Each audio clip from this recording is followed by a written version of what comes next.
Welcome guides, welcome to my YouTube channel. বন্ধুরা, নতুন বছরের শুরু হয়ে গেছে, তাই সবার প্রথমে আপনাদেরকে নতুন বছরের অর্থাৎ 2025 শুভেচ্ছা জানিয়ে শুরু করব আজকের ভিডিও। বন্ধুরা, আজ বছরের শুরুতেই আপনাদের একটা নতুন খবর দিতে চলেছি, যে খবরটি আপনাদের জানা অত্যন্ত জরুরি। তো চলুন সেই খবরটি কি সেটা একবার দেখে নিই। SEBI fine Jaiprakash Pawar for misrepresenting financial statement। বন্ধুরা, জয়প্রকাশ পাওয়ার যে কোম্পানিটি রয়েছে সেই কোম্পানিটির উপরে SEBI একটা ফাইন আরোপ করেছে। সেই ফাইনের আরোপ কি এবং আর কি বিস্তারিত তথ্য রয়েছে এই বিষয়ে সেটা আপনাদেরকে জানাবো। তার আগে আপনাদের আরও একটি কথা মনে করিয়ে দিই। আপনাদের নিশ্চয়ই সত্যম কম্পিউটারের নাম মনে রয়েছে। একসময় আইটির টেক জায়েন্ট ছিল কিন্তু এই সত্যম কম্পিউটার। আর সেই সত্যম কম্পিউটারের কি পরিস্থিতি তৈরি হয়েছিল আপনারা সবাই জানেন।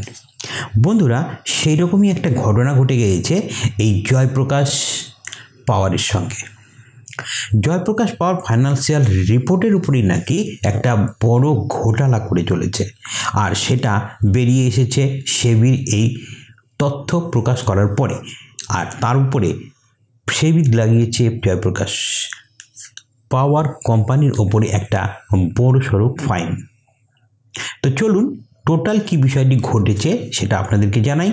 তবে হ্যাঁ, আপনাদের আবারও বলে দিই যে 2025-এ আপনারা সবাই অনেক ভেবে চিন্তে এবং বুঝে শুনে কোনো কোম্পানিতে ইনভেস্ট করবেন, কারণ 2025 সালে এই ধরনের ফ্রডের নিউজ কিন্তু আপনারা প্রায়ই পেয়ে থাকবেন। তো চলুন কি বলেছে কোম্পানি সেটা এবার আমরা জানার চেষ্টা করি। SEBI fine Jaiprakash Pawar for misrepresenting financial statement. This come after the regulation conduct an investigation the matter of Jaiprakash Power Venture JP Group of companies to possible violate of PFUTP। তো বন্ধুরা, আরোপ করেছে এই SEBI। এটা হচ্ছে জয়প্রকাশ পাওয়ারের monthly chart. এখানে আপনারা একটা জিনিস খেয়াল করুন, মান্থলি চার্টে জয়প্রকাশ পাওয়ারের এই 24 টাকা এবং নিচে 17 টাকা, এই 24 টাকা এবং নিচে 17 টাকা এর মধ্যেই মার্কেট ওঠানামা করছে। 17 টাকা আসলেই মার্কেটে বাইং শুরু হয়ে যাচ্ছে এবং 24 টাকা পৌঁছতে মার্কেটে একটা বিরাট সেলিং দেখা দিচ্ছে। আর এই নিউজটি প্রকাশ্যে আসার পর এই শেয়ারের কি কন্ডিশন তৈরি হতে পারে তা আগামী 2-1 দিনের মধ্যে ভালো মতন বোঝা যাবে। চলুন এবারে আমরা দেখে নিই এই জয়প্রকাশ যে ওপরে কোম্পানির উপরে যে রিপোর্টটি আরোপ করা হয়েছে সেই রিপোর্টটিকে। এখানে বলা হয়েছে market regulator SEBI on Friday impose A penalty total of rupees কত না 54 লক্ষ টাকা দেওয়া হয়েছে কার উপরে? জয়প্রকাশ ভেঞ্চারের উপরে। MD and CEO Suresh Ranjan and other top official of misrepresenting the company's financial statement. তো বন্ধুরা, কেন এই ফাইনটি লাগানো হয়েছে? এই 54 লক্ষ টাকা এটা লাগানো হয়েছে, মিসলিডিং করা হয়েছে, মিসরিপ্রেজেন্টিং করা হয়েছে ফাইন্যান্সিয়াল স্টেটমেন্টকে। Others who have been punished by the SEBI company's chairperson Manoj Gaur, executive director Sunil Kumar Sharma and Praveen Kumar Singh, chief financial officer RK Powell and former whole team member of MKV Rama Rao। তো বন্ধুরা, এই কারণ ছিল যেখানে কোম্পানির ওপরে 54 লক্ষ টাকার ফাইন দেওয়া হয়েছে। এই ফাইনটি আরোপ করা হয়েছে কত দিনের মধ্যে? ফাইনটি দিতে হবে কোম্পানিকে 45 দিনের মধ্যে। The security and exchange board of India SEBI said it in 89 page order. 89 পেজের একটা অর্ডার তৈরি করেছে SEBI, তার উপরে দেওয়া হয়েছে। This come after the regulator conduct of investigation in the matter of Jaiprakash power venture, a part of the Jaypee's group of companies and possible violation of PFUTP and LODR যে rule রয়েছে সেই রুলের ওপরে। এই ঘটনাটা কবেকার এবং কবে হয়েছে? In its probe, SEBI found that the companies overstand its book of account by not adapting the correct accounting practices and by not measuring the investment in Sangam Power Generation Company and JP Arunachal Power Company and JP Meghalaya Power financial year 2012-13 এবং financial year 2014 এবং 22 profit loss account and balance sheet of the companies did not reflect the true and fair view এই কারণেই কোম্পানির উপরে কিন্তু এই total ব্যাপারটি আরোপ করা হয়েছে এর সঙ্গে আরো বলছে কি বলছে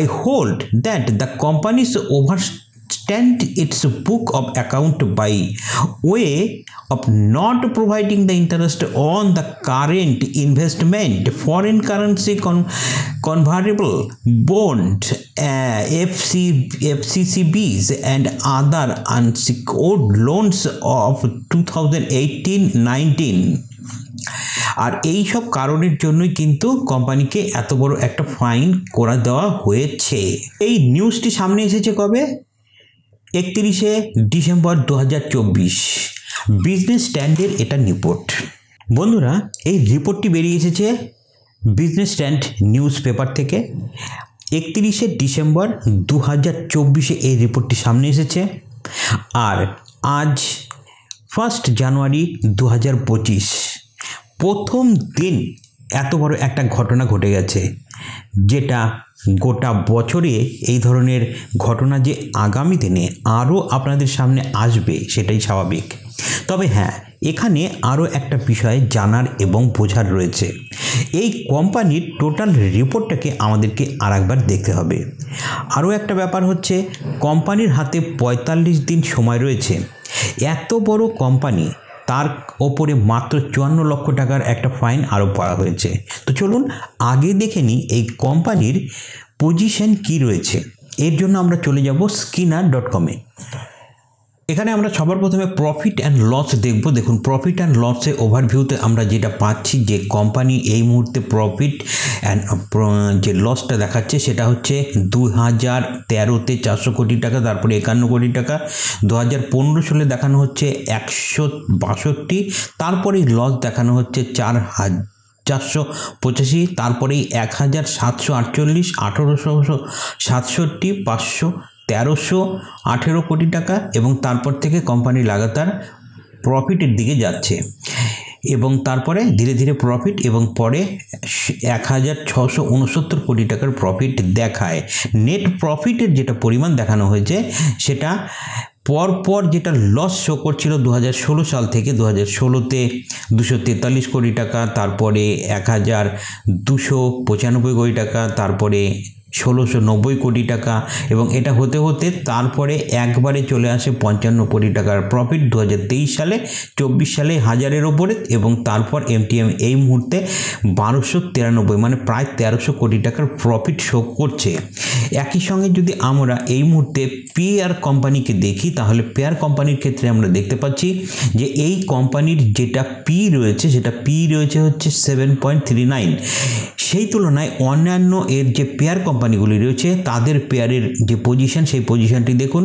সবার থেকে কম রয়েছে কিন্তু জেপি পাওয়ার ভেঞ্চারের এর থেকে একটা বিষয় কিন্তু পরিষ্কার কি বলুন তো সেই বিষয়টি হচ্ছে কোম্পানির হাতে 45 দিন সময় রয়েছে কোম্পানি নিশ্চয়ই বসে থাকবে না আর কোম্পানিকে 45 দিন টাইম দেওয়া হয়েছে আর এত বড় একটা কোম্পানি তাকে শুধুমাত্র 54 কোটি টাকা ফাইন করা হয়েছে তো 54 কোটি টাকা মানে এই এত বড় কোম্পানি একটা ছোট্ট খুবই সামান্য বা নগণ্য একটা ফাইনের পরিমাণ এটা ছোট ছোট ইনভেস্টর যারা রয়েছে রিটেল ইনভেস্টর তাদেরকে কোম্পানির থেকে বের করে দেওয়ারই হয়তো বা একটা প্রচেষ্টা কারণ এটা শুধুমাত্র এই মুহূর্তে সেবি এই কোম্পানির উপরে আরোপ করেছে কারণ কোর্টে তো এখনো পর্যন্ত এটা প্রুভ হয়নি যে কোম্পানি একটা ঘোটালা করেছে তাদের টোটাল ব্যালেন্স শিটটার উপরে আর এরপরে যদি সেবি বলে না এটা আমাদের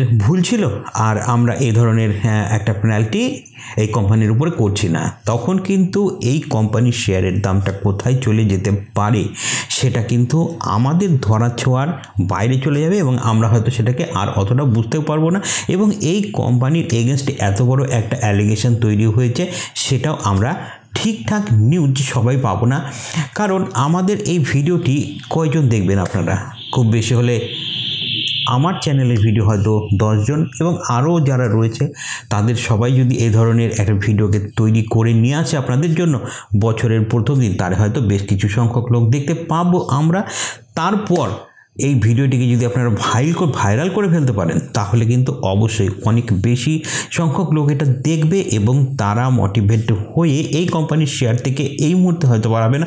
কারণ যে কোম্পানির শেয়ারের দামই শুধুমাত্র এই মুহূর্তে 17, 18 থেকে 21 টাকার মধ্যে ঘোরাফেরা করছে, তো সেই কোম্পানির শেয়ারে যদি কেউ এই মুহূর্তে ইনভেস্ট করে থাকে তো তাদের এই মুহূর্তে বেরিয়ে আসার কোনো প্রশ্নই আসে না, কারণ এখনও পর্যন্ত কোর্টে এই কোম্পানির এগেনস্টে আনা অ্যালিগেশন প্রুফ হয়নি।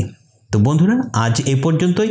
নতুন বছর আপনাদের ভালো থাকুন, ভালোভাবে ইনভেস্ট করুন এবং শেয়ার মার্কেটের সঙ্গে আপনারা সবাই খুব সুন্দরভাবে কাজকর্ম করুন এবং প্রফিটেবল হন 2025 সালে প্রথম দিন থেকে। এই আশা রেখে আজকের ভিডিওটি আমি এখানেই শেষ করছি। দেখা হচ্ছে আপনাদের সঙ্গে আরেকটি ভিডিওর সঙ্গে।